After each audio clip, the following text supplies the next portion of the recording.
moving on to the plan for today, the data is a buzzword. We all use this. We all have been using this across sectors in India.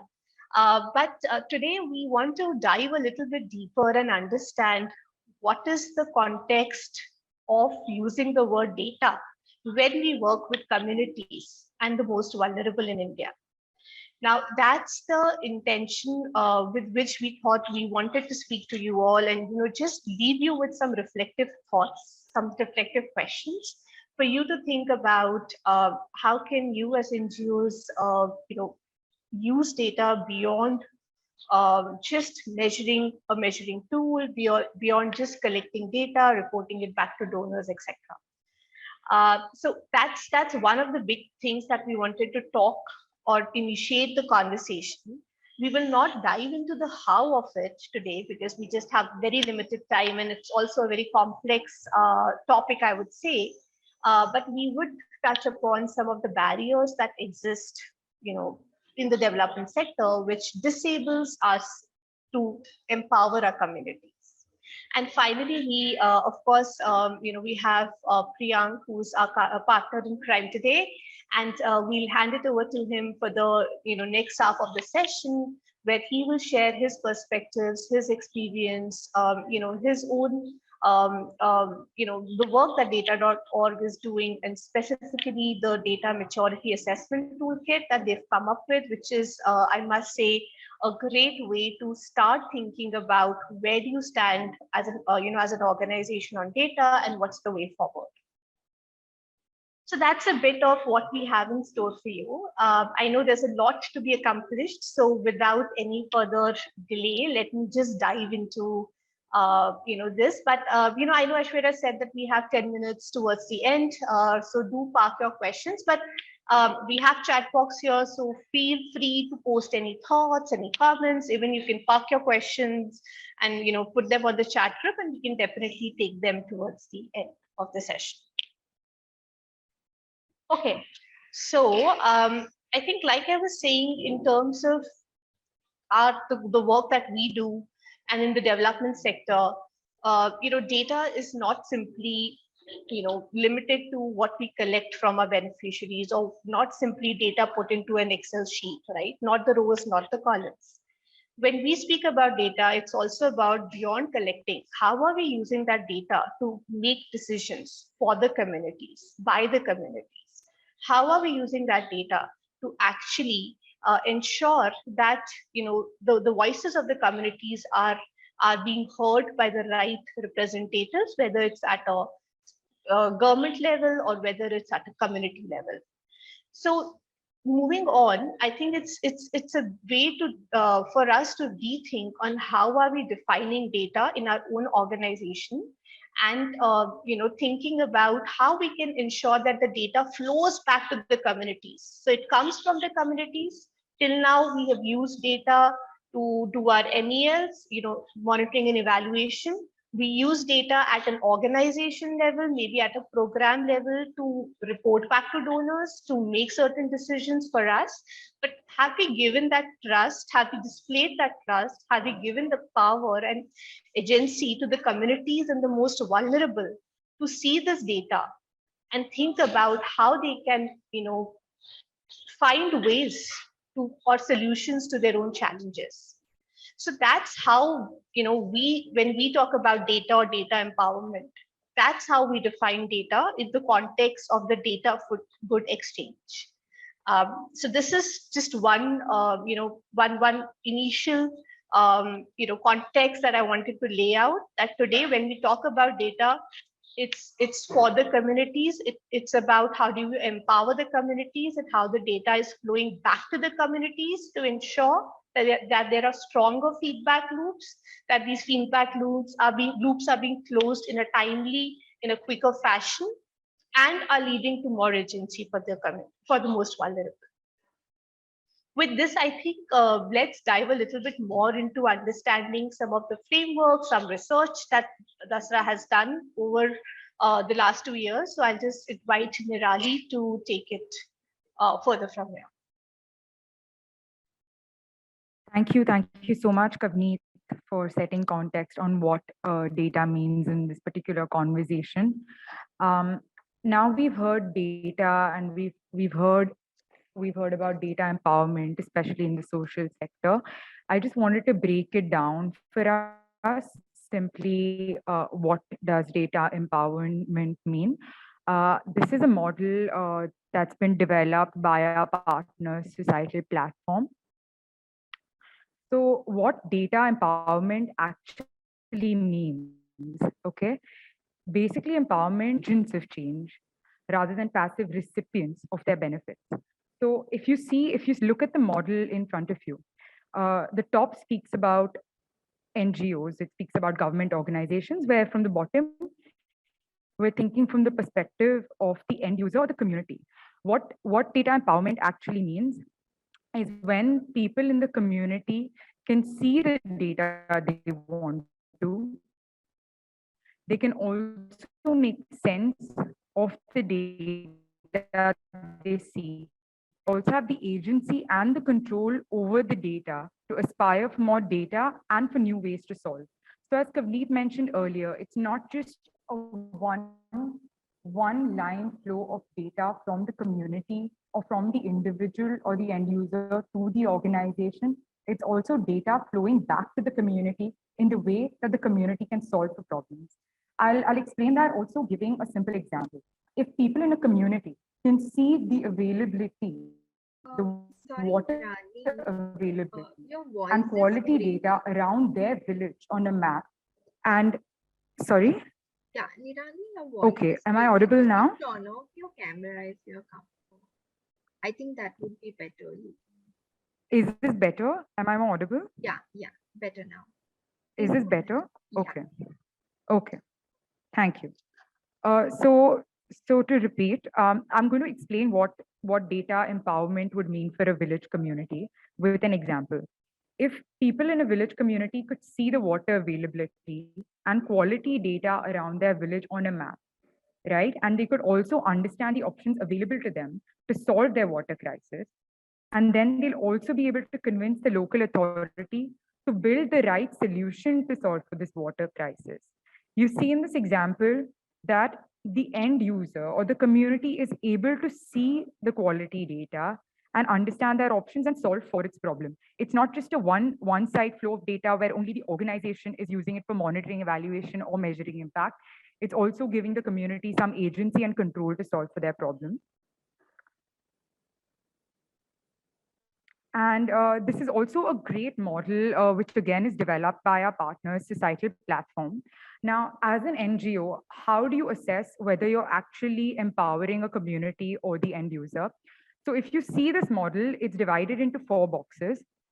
The left side is I and you. I here is the end user, and you is the government, or in this case, the NGO. Um, the goal we want to achieve is the empowered state, where I, as the community or an individual, can see the data, and I can also solve for my problem, seeing the data in hand. And yeah, now I'll also pass it on to my colleague Sankal,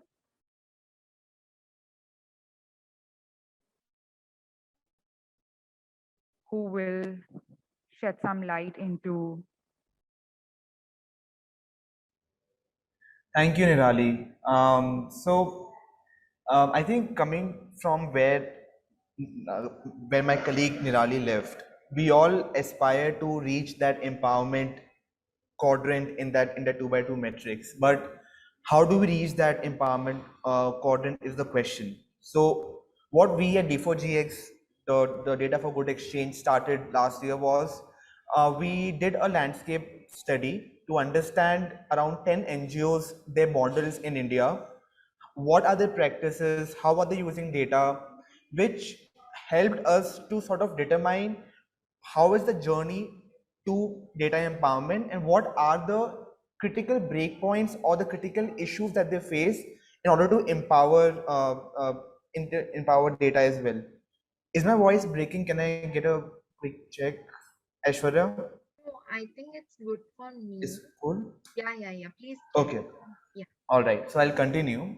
Yeah, so last year we did a study of these around 10, 11 NGOs, understood their models to identify what do we mean by data empowerment, what is and how can we enable that. Nirali, next slide, please. Next slide, please. All right, so after a study, we identified 4 critical breakpoints that are a hindrance towards that hinder an NGO to enable data empowerment. Now, using the example which my colleague Nirali shared about the visibility of water near your locality, I sort of explained these 4 barriers to you. The first one is the lack of metrics or data, the lack of actionable metrics or data around you. Now, for example, uh, if the villages in the community would have been given a dashboard that shows the hotspots of water around them, that is a barrier one, which is it gives them the access to these data or the metrics that they can use. They know where the water is. Now, once we have that data, coming to the second breakpoint, which is that the communities are not empowered to use that data, which is data agency. That how do we enable or how do we empower or how do we give agency to these communities to start using that data? Now, for example, once the communities know, once the village knows that there are water bodies around them, there are water sources around them, how can the panchayat there create a program for an equal distribution of water inside their community? That is the use of data, and we've given them the ownership to determine this sort of a program then. Now, once they have the ownership of the data, we come to the third breakpoint, which is insufficient feedback loops. So now, based on this data, how can we empower these communities to start maybe demand policy change, maybe start creating a budget for such programs, or start raising concerns with their local authorities? So, and for example, if in the community, after identifying that there are water sources around them, maybe there are few water sources found to be contaminated. Now, how do they elevate that issue to the local authorities? They can use this data to sort of raise their concerns, which will act as an evidence and will help them resolve this issue. Now, the fourth one is siloed and inaccessible supply. Data in the social impact space is everywhere, but in very siloed areas. What we want to do is that it needs to so basically move from a data control environment to more like of an open data or a collaborative data environment. How can we all share data among ourselves for the common good? Is then, yeah, so the fourth barrier. And once we sort of enable these 4 barriers, we feel that we will be truly be able to empower the communities that we work with. Nirali, if you can move to the next slide, please. So keeping that in mind, keeping that in mind, when we performed our landscape report, we then wanted to sort of bring all that thought to action on ground, and hence through data for good exchange and with our partners, Societal Platform, Bloomberg, Stanford Packs, and this year Bill and Melinda Gates Foundation. Our aim in D4GX is to bring this thought, bring this action on ground through a very holistic approach of ecosystem building. We focus on 2 areas. One is building an alternative narrative, a narrative about data empowerment versus data control, and second, capacitating innovation. We want to create a community where people from different ecosystems can come together, collaborate, share, basically work towards an open resource sharing platform. And second is we want to sort of create a network of change makers who can work together, whom we can support via mentorship, via learning labs that can enable them through their journey of data empowerment. So overall in D4GX, we have a challenge, we have a mentorship, we have learning labs, we have several dialogues, and we have finally the annual conference. wherein all the conversations throughout the year are sort of like all the insights that we've gathered through the conversations are sort of finally displayed, and like all our NGOs who we want to showcase over the year are displayed in our annual conference. In the mentorship we have, so currently our mentorship program is going on for the cohort of last year. We have Bloomberg data scientists and engineers who are supporting these NGOs, helping them to build their technology platforms or just be a sounding board as to understand what are the issues and how can they solve for it. This mentorship is generally like a 6 months program, and the same would be even for the next year for this year's cohort. Now about the challenge, I'll give it to Nirali, who will talk about the empowerment challenge. Thank you, Sankalp. So, as we mentioned, we are trying to seek and we're trying to create a community of NGOs who develop data-led solutions. And we've also launched the Data for Good 2022 Empowerment Challenge. The deadline for the applications is on 6 July. Rally, your Sorry, voice is just breaking. use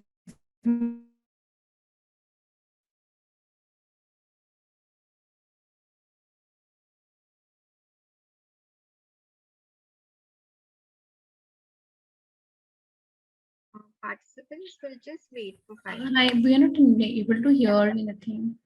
Are you able to hear me more clearly now? Yes, Yes. much better. I'm so sorry. There have been some tech issues from my end. I really apologize for that. So I'm just going to repeat. So we have launched the D4GX, so Data for Good 2022 Indian Empowerment Challenge. What we seek to do through this challenge is we're looking for innovations developed by NGOs. These innovations have to be data focused or data led, and they have to solve for problems. Or you can use it's linked to the data empowerment model that I explained earlier, and they have to also solve for the barriers to data empowerment, which my colleague Sankal presented earlier. And this year,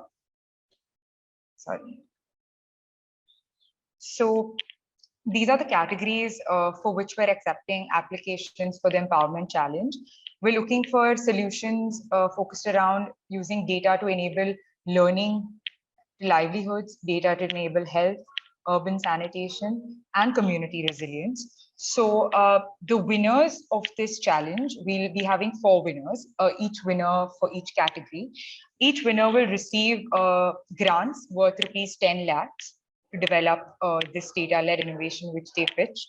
And the winner will also receive mentorship from Bloomberg and other sector experts next year, along with networking opportunities in the data network and also amplification support across Dasra, Bill and Melinda Gates, societal platforms, and Stanford PAC platforms. So yes, I'll be sharing the link for the application form in the chat box shortly. If you are an NGO developing such a data-led solution, we strongly encourage you to apply.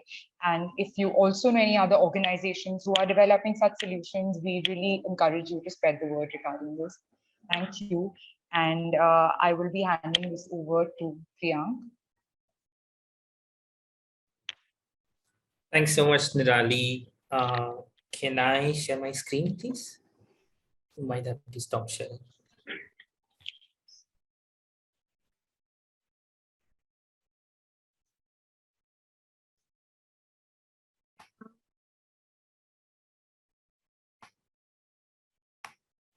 Okay.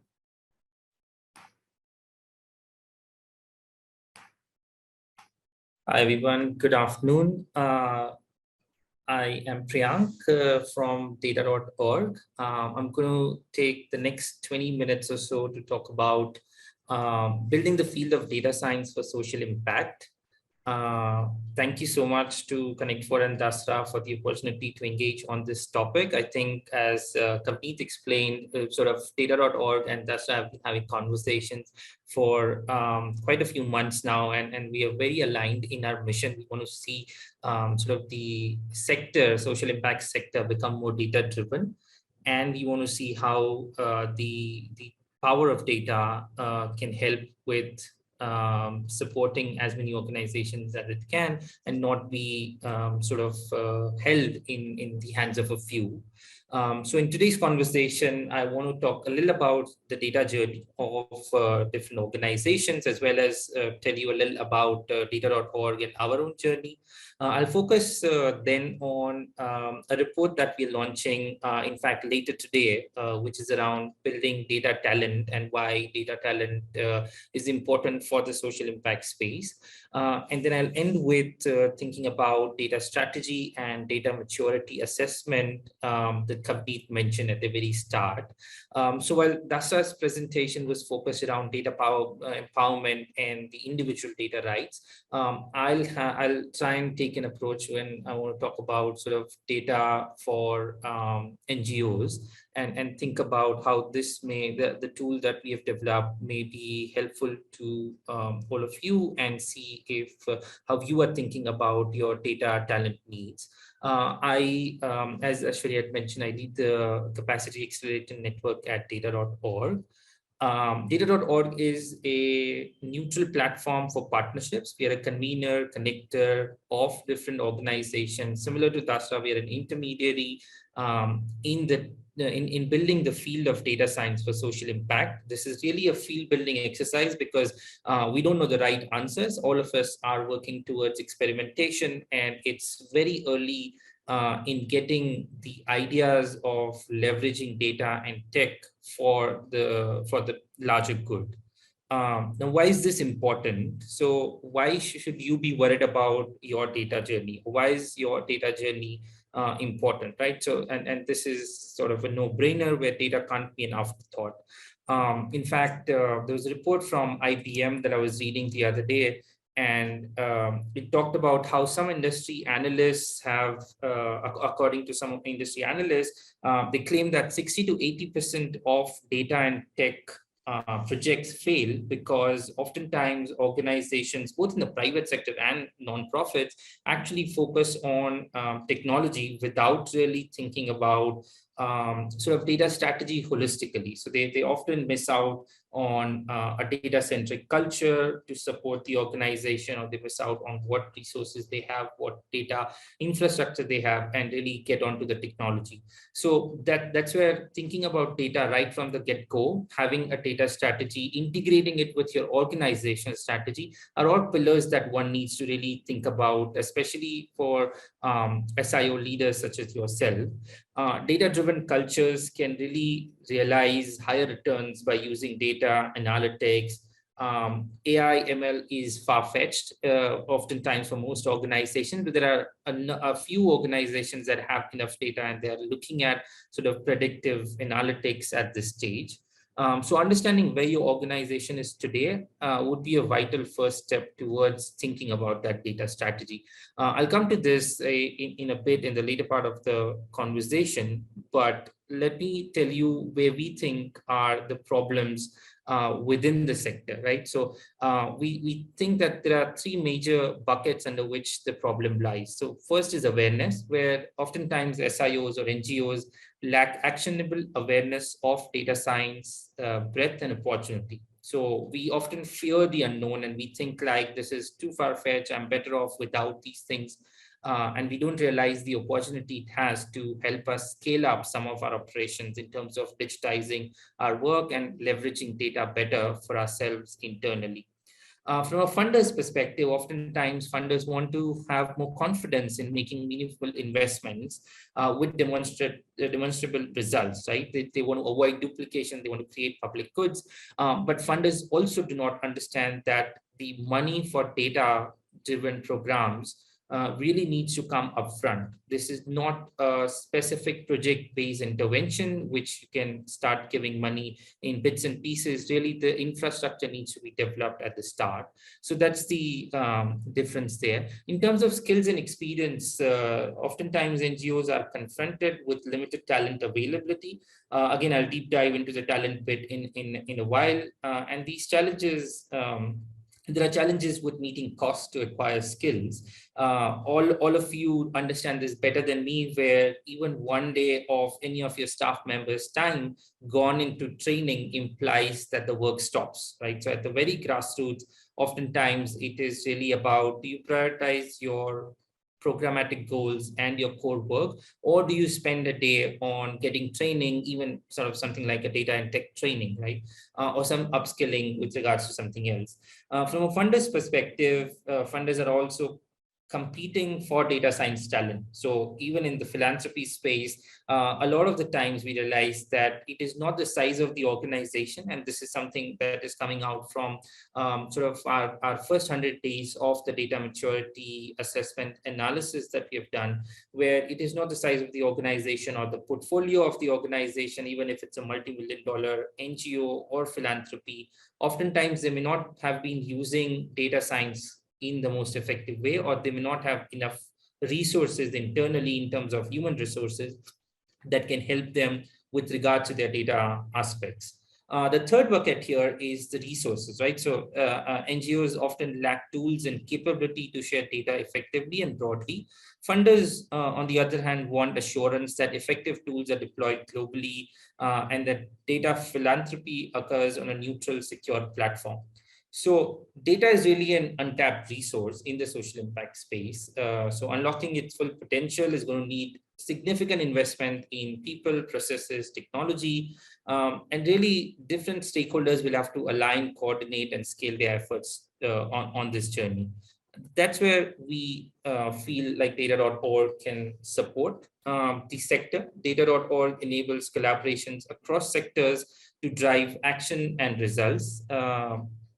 Since our founding in 2020, so we are a pandemic baby, by the way, and we are fully remote. We have about 16 people currently, and we all work from different parts of the world. We've launched successful data science initiatives in 3 focus areas. And we really feel that the 3 C's, cases, capacity, and commons, are our approach to working with different partners and helping scale some of the initiatives that are there out there. So cases is where we would want to support, amplify, invest in projects that exemplify best practices. And I'll give you some examples in a bit. Capacity is largely the portfolio that I focus on, and I think will be most relevant to this conversation today. So I'll dive into that in detail. But we really feel like it needs to be centered around IDEA, inclusivity, diversity, equity, and accessibility, or like Dasra team mentioned, GEDI, and really help build talent as well as organizational readiness, right? So we're looking at capacity from the supply and the demand side, and what can we do for that? And then commons is where we want to be able to support and create as well as collate some of the shared public resources. So digital public goods, infrastructure, like data sets, tools, resources, knowledge. We have a resource library that I'll talk about. And all of this ultimately, the intention or the main aim is for all of this to lead to a stronger data-driven social impact sector. We would love to see the social impact sector become as evidence-focused and as data-driven as the private sector. To give you some examples of the cases, right? So we funded a set of projects last year around the Inclusive Growth and Recovery Challenge. Similar to the D4GX challenge that Dasra is launching, we had awarded a collective of $10 million in funding and technical assistance to 8 organizations. We got over 1,200 applications, and we worked with, we was able to support 8. We didn't leave the others that were there that wanted to, were interested in to do something with data as is. What we have done is we are creating like resource library, we're creating a set of free tools and resources to support them and then help them make some matchmaking with other funders, with other technical assistance providers in thinking about how they can work with. So for us, it's not about sort of just our partners or a set of limited organizations that we work with, but really expanding the realm to see how we can take everyone together in this journey, because it is at the end of the day important to ensure that we don't make the gap that already exists between the private sector and the social sector, or the within the social impact sector also wider. So we want to narrow that gap. If you look at some of the projects that are mentioned on the left side here, it is looking at very different aspects in terms of financial inclusion for women, getting access to clean energy for different sort of entity stakeholders in Africa. There are programs in India.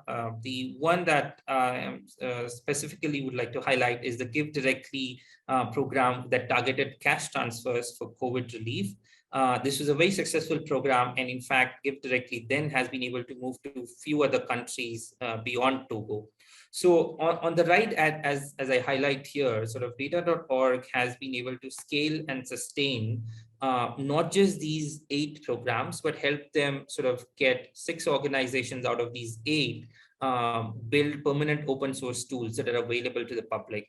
5 of them have been able to expand to new geographies. 5 of them have been able to raise additional investment. So for us, like the partnerships bit is really about ensuring that the partner is getting value out of this altogether. In terms of capacity, we really want to be able to see how do we democratize data science skills. We are investing, as I said, both on the supply and the demand side. Our mission is to train 1 million purpose-driven data professionals in the next 10 years. We want to be able to change who sits behind the computer screen. Because unless we do that, we're going to be seeing the same biases in the algorithms. We're going to be seeing the same kinds of issues with data collection, with data analysis, and with data communication. So it's really important to see how do we change who has access to these things. And going back to what the Dastra team was talking about, really empowering the right stakeholders to work with data, looking at this, right? So we want to be able to have a collaborative approach towards doing that. And in terms of having 1 million purpose-driven data professionals, it won't be enough to just train data professionals towards social impact. It will also be important to have social impact organizations have enough capacity to be able to absorb these the new talent that comes to the sector in their organization, so that they become data driven, right? So that's where we're trying to look at both these aspects. On the common side, we are creating some open source tools. An example of that is our Epiverse program, which is sort of a first of its kind proof of concept to address gaps in the collective ability to aggregate and use data to prevent, detect, and respond to a pandemic. So we started with looking at health and epidemics and pandemics, and we wanted to see sort of what sort of common tools can we create. One, collate from what is already there. If there are gaps, then how do we bridge those gaps and really help people share data in a privacy preserving method? So the idea there was that the pandemic in the last couple of years has showed us that it was really important for different entities to share data and share data in a timely manner. So that's where this is aimed at. In the future, we would love to sort of look at similar things for the climate sector or gender, etc. But focusing on the capacity work that I mentioned, there is a report that we're launching later today. I'll be happy to share a link once I finish talking.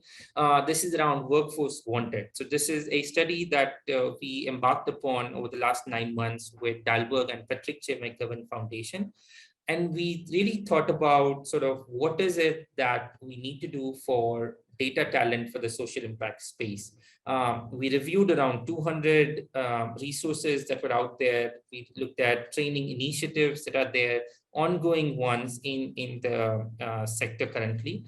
And we spoke to over 30 experts in the industry, and we came out with this report to think about sort of what is it needed to unleash the power of data in the social sector, right? And the idea was that we need to create a global coordinated ecosystem supporting people and SIOs. It's not just enough to look at one part of the equation. The report particularly focuses on the supply side. There's equal need on the demand side. I won't give out everything in this session, but just to give you give you guys a privileged look at what is it in the report that we are talking about. He's talking about sort of 4 potential pathways to increase data talent globally. So we're saying that we need to focus on new talent. So talent that comes out from colleges, universities, a lot of MOOCs, online programs, etc. and is thinking about whether to go to the private sector or go to the social impact space or work with governments, and how do we get them attracted towards the social impact space. Existing social impact talent, so a lot of you as well as your colleagues in the NGO space, how do we help help with upskilling and reskilling people who are already in the NGO space with the data mindset. Transitional talent, which is a third bucket, is to see how do we leverage private sector folks to support social impact sector from a data lens. So a lot of the work that entities like ConnectFor are doing with regards to engaging volunteers or full-time staff into this space, and then ultimately the leadership, right? So it's about really thinking from where the leadership stands, and are leaders data driven? Are leaders thinking about making decisions and creating that data culture within the organization? So that's where some of these things are. One of the key things that struck us was really the potential for the number of jobs in the data for social impact space over the next decade. So we did with some analysis. I'll not get into the mathematics of all of this. I'll not bore you with all of that. But really what came out was that there is an opportunity to cater to 3.5 million new data for social impact jobs in the market. A lot of this demand is latent. So at this stage, it is not visible. This demand needs to be stimulated, but we also need to prepare ourselves to cater to this demand. So if there's a need for 3.5 million data professionals, then we'll have to ensure the supply that comes into the sector for that. And just at a high level, the key findings from the Global Scan and Data Talent Report were looking at these 7 recommendations that we came out after this study. And they were not very surprising. Some of them are crucial, some of them are very intuitive, and yet it is important to put them down on a paper, because oftentimes we do not look at essentially embedding them within our work. They're good principles to talk about, but how do we really practically get them embedded is what is important. So these recommendations were sort of experiment early and evaluate often. As I said, it's really data science for social impact is in the field building stage. So we don't know the right answer. So we should try a few different things, see what works, see what doesn't work, and then move on. We should amplify the use cases, the bright spots. We need to prioritize IDEA. So inclusivity, diversity, equity, and accessibility are not just good terms to have, but how do we consciously, intentionally embed them in all our work? Recognize the interdisciplinary nature of data for social impact. So data science cannot be taught and learned in silos. It needs to be focused on the specific sector that people are going to be working on. So it's important that someone with a subject matter expertise in climate, for example, gets data understanding, and they are able to look at how they function with data within their organization. So someone working in health then has access to some data tools, and they're able to make use of them. So there is capacity building needed at sort of the whole supply chain of data lifecycle. Is what we need to look at. We need to move from individuals to ecosystems. So this really came out from a number of interviews that we did with SIO leaders, where the fear was that once a person is upskilled or reskilled with regards to data skills, oftentimes they may leave, or if that person is moving on to something else, then that really institutional knowledge is not captured. So then what we've been thinking about is that the approach needs to be sort of thinking about 3 or 4 people or different teams being upskilled and trained towards data skills, as well as data not being a responsibility for just one person, right? Oftentimes in small organizations, it is this one person who is the IT person, who is your data scientist, who is everything to do with data and tech. And we need to change from that to have like a more holistic approach to say data is everyone's responsibility. Different people will interact with data in different ways, but they need to see how they can apply that. And then really thinking about how do we invest in stronger links to the professional placements for these fellows. How do we coordinate complementary efforts, and then the need for continuously investing in more and better visibility through data. So I'll leave it at that one, and then talk about sort of where we are moving next. So as I said, we want to be able to train 1 million purpose-driven data professionals. These are the 4 buckets that I already went through. To give you a sense of what some of the initiatives that we've already taken up is in terms of training people, is that we set up last month our first financial inclusion data hub at University of Chicago, along with 7 historically marginalized universities. So looking at MSIs, minority serving institutes, looking at historically Black institutes, Hispanic serving institutes in the US. And we got 8 of them together to say that, can you work on creating modular curriculum, which is experiential for data science, that can help people with livelihoods and financial inclusion. Similarly, we're going to be launching 2 more hubs in the next few months, one in India and one in Africa. And these are going to be focusing on climate and health data hubs. And when I talk about these hubs are a network of academic partners who are creating curriculum and training sort of students or fellows, giving them experiential learning through engaging with SIOs that are working on real data in these sectors, and then helping those NGOs in turn by giving them these sort of free resources in terms of fellows looking at their data problems. Moving from there, something that we have been doing for supporting organizations in really getting them to become ready towards accepting talent and thinking about where each organization is on its data journey is creating the data maturity assessment tool. So as Kavneet mentioned earlier, this is a free resource. It's available on data.org. I'll again be happy to share a link at the end of this talk. But this is a tool which is a self-assessment that allows you to go through in about 10 to 12 minutes, look at where you stand on your data journey. So it allows organizations to look at data maturity from in terms of 3 pillars: purpose, people, and practices, and then essentially look at sort of how you're doing in 10 subcategories with regards to your data work, right? So are you sort of adequately staffed around data? Are you looking at data culture? Are you thinking about data ethics? Are you looking at data governance? Are you collecting data for the right purposes? Things like that, right?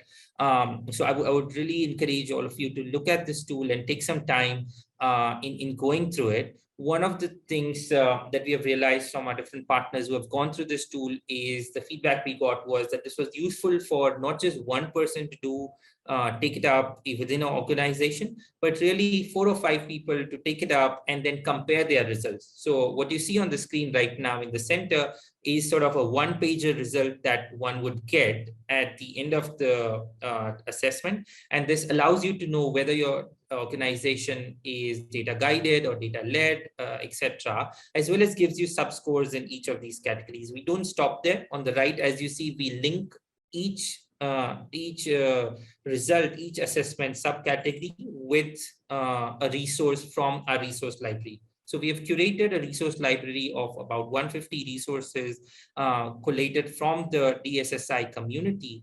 And they are again available on our website to allow people to think about where they want to look at sort of data strategy or data ethics, etc. So this is really a collaborative effort. It's something that we have been able to do with the support of the DSSI community. We want these results to be useful and shareable. So there is on the final results page, you would see that you can share your results within your team or with your funder and let them know that, hey, this is where I am on my data journey right now. We would love to sort of advance on this, and then how can you support, right? So it's helping you have that conversation initiation, so to speak. The digital platform is the data.org website that I spoke of, and really we see ourselves as a neutral platform to support the global community of DSSI practitioners, including all of you. We do this in 3 different ways, and this is really leveraging the platform to use it as creating tools and resources. So curating the resource library, putting out the data maturity assessment, etc. Thought leadership, where we put out reports, we put out the success stories, the impact stories from the social impact sector. In fact, we did one on Neera Nandi from Dasra last month, and that was well received. We highlight sort of the forward-looking thinkers, so really making it a place for different people to see what is the latest in the DSSI space.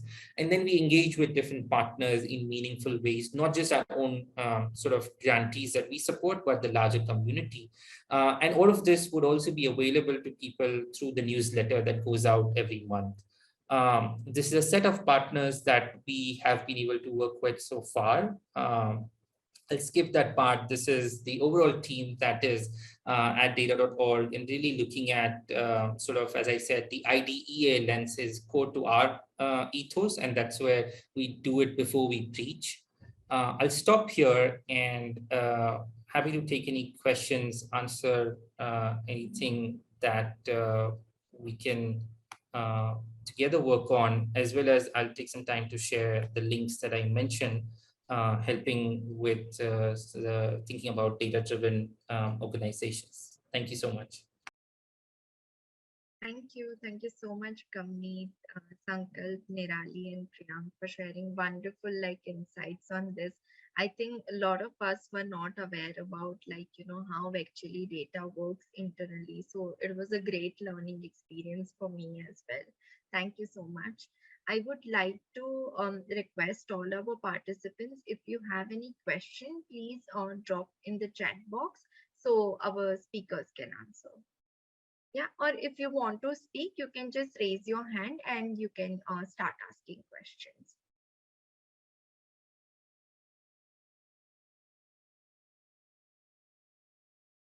If there are no questions, I can end the session. If you have any question in future or after the session you come up with anything, just add it to the feedback form. So we will request our speakers to answer those questions. Yeah. Aishwarya, if I can just take 1 minute to invite the participants to also visit our D4GX website to understand a bit more about the challenge. Sankalp has posted the link on the chat box. Please do that. And like Aishwarya said, we are happy to answer any questions. We understand it's a lot to absorb in and just reflect. So happy to touch base. Thanks. Sankalp has shared the link. You can open now. If you want to check this out later on, please feel free to do that. And then if you have anything, please feel free to get in touch with us. Yeah. Okay, so I think it was too much information for everyone, but yeah, of course they would go through it, and we would get back to you if there are any questions. Yeah.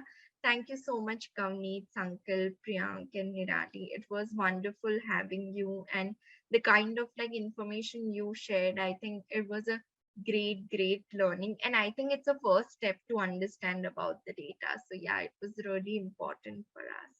Thank you so much. Thank you so much for coming and sharing insights. Thanks, Aishwarya. Thanks, everyone. Thank you so much. Thank Thank you, you so much, all Aishwarya. the participants, Thank for you. joining. I will be sending out the feedback form. If you have any question, please add it there. Yeah. Okay. Thank you so much. Take care. Have a great evening. Bye. Bye.